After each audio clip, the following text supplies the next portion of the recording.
Hi friends, welcome back to Ammu baby channel. ಈಗಂತೂ gas rate ದಿನೇ ದಿನೇ ಜಾಸ್ತಿ ಆಗ್ತಾನೇ ಇದೆ ಅಲ್ವಾ. ಅದಕ್ಕೆ ನಾವು ಗ್ಯಾಸ್ ಉಪಯೋಗಿಸುವಾಗ ಗ್ಯಾಸನ್ನು ಉಳಿಸೋಕೆ ಪ್ರಯತ್ನ ಪಡಬೇಕಲ್ವ. ಕೆಲವ್ರು ಹೇಳ್ತಾರೆ, ಮೇಡಮ್ ಹೇಗೆ ಬಳಸಿದ್ರು 1 ಅಥವಾ 2 ತಿಂಗಳಲ್ಲಿ ಖಾಲಿಯಾಗಿಬಿಡುತ್ತೆ ಅಂತ. ಅದಕ್ಕೆ ನಾನು ಇವತ್ತು ಈ ವಿಡಿಯೋದಲ್ಲಿ ಬಹಳ ದಿನಗಳವರೆಗೆ ಗ್ಯಾಸನ್ನು ಹೇಗೆ ಬಳಸೋದು ಅಂತ ನಿಮಗೆ ಇವತ್ತು ತಿಳಿಸ್ಕೊಡ್ತೇನೆ. ಈ ವಿಡಿಯೋನ ನೀವು ದಯವಿಟ್ಟು ಕೊನೆವರೆಗೂ ನೋಡಿ. ಕೆಲವ್ರು ಹೇಳ್ತಾರೆ, ನೀವು ಏನಾದರೂ ಬೇಯಿಸೋಕೆ ಇಡೋದಾದರೆ ಅದಕ್ಕಿಂತ ಮುಂಚೆ ಅದನ್ನು ನೆನೆಸಿ ಆಮೇಲೆ ನೀವು ಕುಕ್ಕರಲ್ಲಿ ಬೇಯಿಸಿ ಅಂತ. ಬಟ್ ನೀವು ಆ ಥರ ಮಾಡೋದ್ರಿಂದ ನಿಮಗೆ ಪ್ರಯೋಜನ ಕಮ್ಮಿ ಅಂತ ಹೇಳ್ಬೋದು. ಅದಕ್ಕೆ ನಾವು ಏನು ಮಾಡಬೇಕಂತ ಅಂದರೆ ಇಲ್ಲಿದೆ ಒಂದು ಒಳ್ಳೆಯ ನಿಮಗೆ ಸೊಲ್ಯೂಷನು. ಆ ಸೊಲ್ಯೂಷನ್ ಏನು ಅಂದರೆ ನಿಮಗೆ ಈಗ ತಿಳಿಸ್ಕೊಡ್ತೇನೆ. ನಾನು ಕೊಡುವಂತಹ ಈ ಟಿಪ್ಸನ್ನು ನೀವು ಚಾಚು ತಪ್ಪದೆ ಪಾಲಿಸಿ ನಿಮ್ಮ ಮನೆಯಲ್ಲೂ ಗ್ಯಾಸ್ ತುಂಬ ದಿನಗಳವರೆಗೆ ನೀವು ಯೂಸ್ ಮಾಡಬಹುದು. ನಮ್ಮ ಮನೆಯ ಗ್ಯಾಸ್ ತುಂಬ ದಿನಗಳವರೆಗೆ ನಮಗೆ ಬಾಳಿಕೆ ಬರಬೇಕು ಅಂದರೆ ನಾವು ಮೊದಲು ಮಾಡಬೇಕಾಗಿರೋ ಕೆಲಸ ಅಂದರೆ ಬರ್ನರನ್ನು ಕ್ಲೀನಾಗಿಡಬೇಕು. ನಿಮ್ಮ ಮನೆಯಲ್ಲಿ ಗ್ಯಾಸನ್ನು ಹಚ್ಚಿದಾಗ ಈ ಥರ ಕೆಂಪು ಬಣ್ಣ ನಿಮಗೆ ಕಾಣಿಸ್ತಾ ಇದೆಯಾ ಅಂತ ನೀವು ಫಸ್ಟು ಚೆಕ್ ಮಾಡಬೇಕಾಗತ್ತೆ. ಇಲ್ಲಿ ನೀವು ಹಚ್ಚಿದಾಗ ಕೆಂಪು ಅಥವಾ ಜಸ್ಟ್ ಒಂದು ಆರೆಂಜ್ ಕಲರ್ ನಿಮಗೆ ಈ ಥರ ಗ್ಯಾಸಲ್ಲಿ ಕಲರ್ ಚೇಂಜ್ ಆಗಿ ನಿಮಗೆ ಕಾಣಿಸ್ತಾ ಇದೆ ಅಂತಾದರೆ ಬರ್ನರಲ್ಲಿ ಏನಾದರೂ ಡಸ್ಟ್ ಕೂತಿದೆ ಅಂತ ಅರ್ಥ. ಬರ್ನರಲ್ಲಿ ಡಸ್ಟ್ ಕೂತಿದ್ರೆ ನಮಗೆ ಗ್ಯಾಸಿನ ಬಳಕೆ ಜಾಸ್ತಿ ದಿನ ನಾವು ಯೂಸ್ ಮಾಡೋಕ್ಕೆ ಆಗಲ್ಲ. ಸೊ ನಾವು ಫಸ್ಟ್ ಏನು ಮಾಡಬೇಕು ಅಂದರೆ ಬರ್ನರನ್ನು ಫಸ್ಟು ಕ್ಲೀನ್ ಮಾಡಿ ಇಟ್ಕೊಳ್ಬೇಕಾಗತ್ತೆ. ನಾವು ಸುತ್ತಲೂ ಕ್ಲೀನಾಗಿಡಬೇಕು. ಹಾಗೆ ಬರ್ನರಲ್ಲಿ ಯಾವುದೇ ಥರ ಡಸ್ಟ್ ಇದ್ರೂ ಕೂಡ ನಾವು ಫಸ್ಟ್ ಅದನ್ನು ತೆಗಿಬೇಕಾಗತ್ತೆ. ನೀವು ಗ್ಯಾಸ್ ಬರ್ನರನ್ನು ನೀಟಾಗಿ ಕ್ಲೀನ್ ಮಾಡದಿದ್ರೆ ಪೈಪ್ ಮುಖಾಂತರ ಬರುವಂತಹ ಗ್ಯಾಸ್ ಬ್ಲಾಕ್ ಆಗಿ ನಮಗೆ ಗ್ಯಾಸ್ ತುಂಬಾ ವೇಸ್ಟ್ ಆಗುತ್ತೆ. ನಿಮ್ಮ ಮನೆಯಲ್ಲಿ ಗ್ಯಾಸ್ ಫ್ಲೇಮ್ ಈ ಥರ ಬ್ಲೂ ಕಲರಲ್ಲಿ ಕಾಣಿಸ್ತಾ ಇದೆ ಅಂತಾದರೆ ಅಲ್ಲಿ ಯಾವುದೇ ಥರ ಗ್ಯಾಸು ನಿಮಗೆ ವೇಸ್ಟ್ ಆಗ್ತಾ ಇಲ್ಲ ಅಂತ ಅರ್ಥ. ಸೊ ನಾವು ಫಸ್ಟು ಗ್ಯಾಸ್ ಬರ್ನರನ್ನು ಕ್ಲೀನಾಗಿ ಇಟ್ಕೊಳ್ಬೇಕಾಗತ್ತೆ. 2 ವಾರಕ್ಕೆ ಒಮ್ಮೆಯಾದರೂ ನಾವು ಇದನ್ನು ನೀಟಾಗಿ ಕ್ಲೀನ್ ಮಾಡಿ ಇಟ್ಕೊಂಡ್ರೆ ನಮಗೆ ಗ್ಯಾಸನ್ನು ಸೇವ್ ಮಾಡೋಕ್ಕೆ ತುಂಬಾ ಸಾಧ್ಯ ಆಗುತ್ತೆ. ಸೊ ನಾವು ಫಸ್ಟ್ ಮಾಡಬೇಕಾಗಿರೋ ಕೆಲಸ ಅಂದರೆ ಗ್ಯಾಸ್ ಬರ್ನರನ್ನು ಕ್ಲೀನಾಗಿ ಇಟ್ಕೊಳ್ಳೋದು. ಸೊ ಈಗ ನಾವು ಗ್ಯಾಸ್ ಬರ್ನರನ್ನು ಕ್ಲೀನಾಗಿ ಇಟ್ಕೊಳ್ಬೇಕಂದ್ರೆ ಯಾವ ರೀತಿ ನಾವು ಕ್ಲೀನ್ ಮಾಡ್ಬೋದು ಅಂತ ನನಗೆ ಇವತ್ತು ಕರೆಕ್ಟಾಗಿ ತೋರಿಸ್ಕೊಡ್ತೇನೆ. ನೀವು ಕೂಡ ಇದನ್ನು ಖಂಡಿತವಾಗ್ಲೂ ಟ್ರೈ ಮಾಡಿ. ಗ್ಯಾಸ್ ಬರ್ನರನ್ನು ಕ್ಲೀನಾಗಿ ಇಟ್ಕೊಳ್ಬೋದು. ಮನೆಯಲ್ಲಿ ಒಂದು ಈನೋ ಪ್ಯಾಕೆಟ್ ಇದ್ದರೆ ತುಂಬಾ ಒಳ್ಳೆಯದು. ಇಲ್ಲಾಂದರೆ ಹೊರಗಡೆಯಿಂದ ತೊಗೊಂಡು ಬನ್ನಿ. ಒಂದು ಈನೋ ಪ್ಯಾಕೆಟ್ ನಮಗೆ ಈ ಗ್ಯಾಸ್ ಬರ್ನರನ್ನು ಕ್ಲೀನ್ ಮಾಡೋಕ್ಕೆ ಬೇಕಾಗುತ್ತೆ. ನಾನಿಲ್ಲಿ ಲೆಮನ್ ಫ್ಲೇವರ್ ಇರುವಂತಹ ಈನೋ ಪ್ಯಾಕೆಟನ್ನು ಯೂಸ್ ಮಾಡ್ತಾ ಇದ್ದೇನೆ. ಸೊ ನೀವು ಕೂಡ ಇಲ್ಲಿ ಲೆಮನ್ ಫ್ಲೇವರ್ ಇರುವಂತಹ ಈನೋ ಪ್ಯಾಕೆಟನ್ನೇ ಯೂಸ್ ಮಾಡಿ. ಹಾಗೆ ಜೊತೆಗೆ 1 ಲಿಂಬೆ ಹಣ್ಣಿನ ರಸ ನಮಗೆ ಬೇಕಾಗುತ್ತೆ. ನಾವಿಲ್ಲಿ ಮೊದಲಿಗೆ ಏನು ಮಾಡಬೇಕು ಅಂದರೆ ಒಂದು ಬೌಲ್ನಲ್ಲಿ ಗ್ಯಾಸ್ ಬರ್ನರನ್ನು ಇಟ್ಟು ಅದಕ್ಕೆ ನಾವು 1 ಈನೋ ಪ್ಯಾಕೆಟನ್ನು ಹಾಕಿ ಜೊತೆಗೆ 1 ಲಿಂಬೆ ಹಣ್ಣಿನ ರಸವನ್ನು ಸಂಪೂರ್ಣವಾಗಿ ಹಿಂಡ್ಕೊಳ್ಬೇಕಾಗುತ್ತೆ. ನಂತರ ನಾವು ಅಡುಗೆ ಸೋಡಾ, ಬೇಕಿಂಗ್ ಸೋಡಾ ಇದನ್ನು ನಾವು 1 ಚಮಚ ಹಾಕಬೇಕಾಗತ್ತೆ ಅದೇ ಒಂದು ಮಿಶ್ರಣಕ್ಕೆ. ಇಷ್ಟನ್ನು ಹಾಕಿ ನಾವು ಕರೆಕ್ಟಾಗಿ ಗ್ಯಾಸ್ ಬರ್ನರ್ಗೆ ಅದೆಲ್ಲ ಅಪ್ಲೈ ಮಾಡಿ ನಂತರ ನಾವೊಂದು ಬ್ರಷ್ಷಿನ ಸಹಾಯದಿಂದ ಗ್ಯಾಸ್ ಬರ್ನರನ್ನು ನೀಟಾಗಿ ತೆಗಿಬೇಕಾಗತ್ತೆ.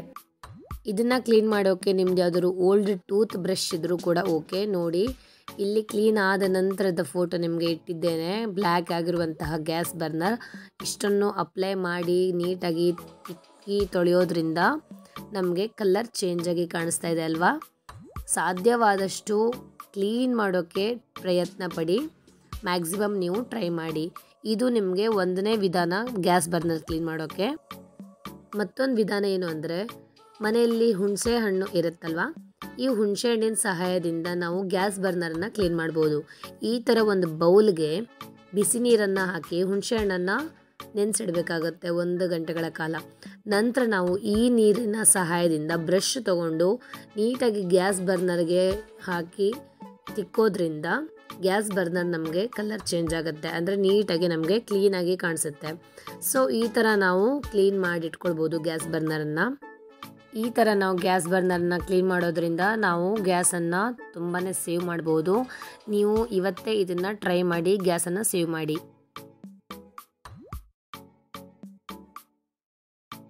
ಕುಕ್ಕರ್ ಪಾತ್ರೆ ತೊಳೆದ ನಂತರ ಡೈರೆಕ್ಟಾಗಿ ಗ್ಯಾಸ್ ಮೇಲೆ ಇಡಬಾರ್ದು. ಅದು ಕಂಪ್ಲೀಟಾಗಿ ಡ್ರೈ ಆಗಬೇಕು, ಅಥವಾ ಬೇರೆ ಒಂದು ಬಟ್ಟೆಯಿಂದ ಅದನ್ನು ನೀಟಾಗಿ ನೀರನ್ನು ತೆಗೆದು ನಂತರನೇ ನೀವು ಗ್ಯಾಸ್ ಮೇಲೆ ಇಟ್ಟರೆ ನಮಗೆ ಗ್ಯಾಸ್ ಸ್ವಲ್ಪ ಸೇವ್ ಮಾಡ್ಬೋದು. ನೀರಾಗಿ ಸ್ವಲ್ಪ ಇರುವಾಗಲೇ ನಾವು ಇಟ್ಟರೆ ಗ್ಯಾಸ್ ಸ್ವಲ್ಪ ಜಾಸ್ತಿನೇ ನಮಗೆ ಬೇಕಾಗುತ್ತೆ. ನಾವು ಮನೆಯಲ್ಲಿ ISO ಮಾರ್ಕ್ ಇರುವಂತಹ ಗ್ಯಾಸನ್ನೇ ಬಳಸಿದ್ರೆ ತುಂಬಾ ಒಳ್ಳೆಯದು. ಇದರಿಂದ ಕೂಡ ನಾವು ಗ್ಯಾಸನ್ನು ಸೇವ್ ಮಾಡಲಿಕ್ಕೆ ಸಾಧ್ಯ ಆಗುತ್ತೆ. ಬೇರೆ ಗ್ಯಾಸನ್ನು ಬಳಸೋದ್ರಿಂದ ಅದರಲ್ಲಿ ನಮಗೆ ಗ್ಯಾಸ್ ಫ್ಲೋ ಚೆನ್ನಾಗಿ ಇರಲ್ಲ. ಸೊ ಇದನ್ನು ನಾವು ಬಳಸಿದ್ರೆ ನಮಗೆ ಗ್ಯಾಸ್ ಸೇವ್ ಮಾಡ್ಬೋದು. ಹಾಗೆ ನಾವು ಅಡುಗೆಯಲ್ಲಿ ಕುಕ್ಕರಲ್ಲಿ ನಾವು ಏನಾದರೂ ಬೇಯಿಸೋಕೆ ಇಡೋದ್ರಿಂದ ನಮಗೆ ಫಾಸ್ಟಾಗಿ ಕೆಲಸ ಆಗುತ್ತೆ. ಇದರಿಂದ ಕೂಡ ಗ್ಯಾಸ್ ಸೇವ್ ಆಗುತ್ತೆ.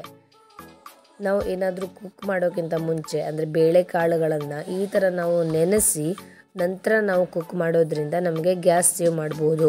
ಯಾಕಂದರೆ ಏನಿಲ್ಲ ಅಂದರೂ ಒಂದು 10 ರಿಂದ 15 ನಿಮಿಷಗಳ ಕಾಲ ಇದಕ್ಕೆ ನಮಗೆ ಗ್ಯಾಸ್ ಸೇವ್ ಆಗುತ್ತೆ. ನಾವು ಈ ಥರ ಟ್ರೇಯನ್ನು ಬಳಸೋದ್ರಿಂದ ನಾವು ದೊಡ್ಡ ಕುಕ್ಕರ್ ಇದ್ದರೆ ಮನೇಲಿ ಒಂದೇ ಟೈಮಲ್ಲಿ ಅನ್ನಕ್ಕೆ ಹಾಗೂ ಬೇಳೆಗೆ ಬೇಯಿಸೋಕ್ಕೆ ಸಾಧ್ಯ ಆಗುತ್ತೆ. ಇದರಿಂದ ಕೂಡ ನಾವು ಗ್ಯಾಸನ್ನು ತುಂಬಾ ಸೇವ್ ಮಾಡಲಿಕ್ಕೆ ಸಾಧ್ಯ ಆಗುತ್ತೆ. ಏನಿಲ್ಲ ಅಂದರೂ ಒಂದು ಅರ್ಧ ಗಂಟೆ ನಮಗೆ ಸೇವ್ ಆಗುತ್ತೆ.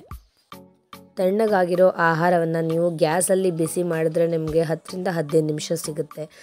ಸೊ ನೀವು ಅದರ ಬದಲು ನಿಮ್ಮ ಮನೆಯಲ್ಲೂ ಏನಾದರೂ ಓವನ್ ಇದ್ದರೆ ನೀವು ಅದರಲ್ಲಿ ಬೇಕಾದರೆ ಬಿಸಿ ಮಾಡ್ಬೋದು. ಯಾಕಂದರೆ ಇದರಲ್ಲಿ ನೀವು 1 ರಿಂದ 2 ನಿಮಿಷದಲ್ಲಿ ಇದು ನಿಮಗೆ ಬೇಗನೆ ಬಿಸಿಯಾಗಿ ಬರುತ್ತೆ. ಇದರಿಂದ ನಮಗೆ ಗ್ಯಾಸ್ ನಮಗೆ 10 ರಿಂದ 15 ನಿಮಿಷಗಳ ಕಾಲ ಒಂದು ದಿನಕ್ಕೆ ನಾವು ಇದನ್ನು ಸೇವ್ ಮಾಡಲಿಕ್ಕೆ ಸಾಧ್ಯ ಆಗುತ್ತೆ.